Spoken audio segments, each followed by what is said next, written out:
Nag-thank you na kuyot. Ate Cindy, unsa may maingon nimo atong nandaot. I hope their success, mamonetize na sila. I hope they're happy.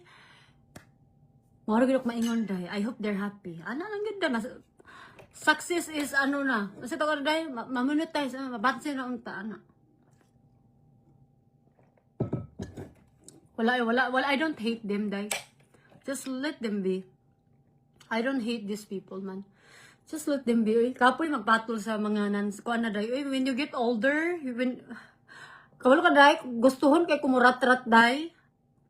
Dagan kay kog evidence day, dagan ko screenshot day, kung ignon ko nila bigaon ko day, mas lala sila nako day kay mupatol day asawa. But it's not my story to tell kay samtang nga ila kung gitsikahan nato, nisalig sila sa kuha. And I will not telling that to anybody. Ano lang guday na because na away-away before. That was a long time ago day. 1 year, mga 1 year na din na ako na sila friend. I don't know what is their problem. So, baby na sa problema na ako. Pero ako mulaylog ko sa mga taong ma-feel mo nga naituyo sa imo. Ano na lang good ta? Don't hate them, guys.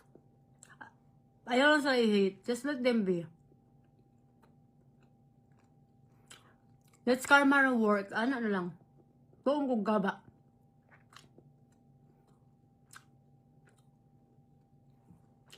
Thank you for the gift!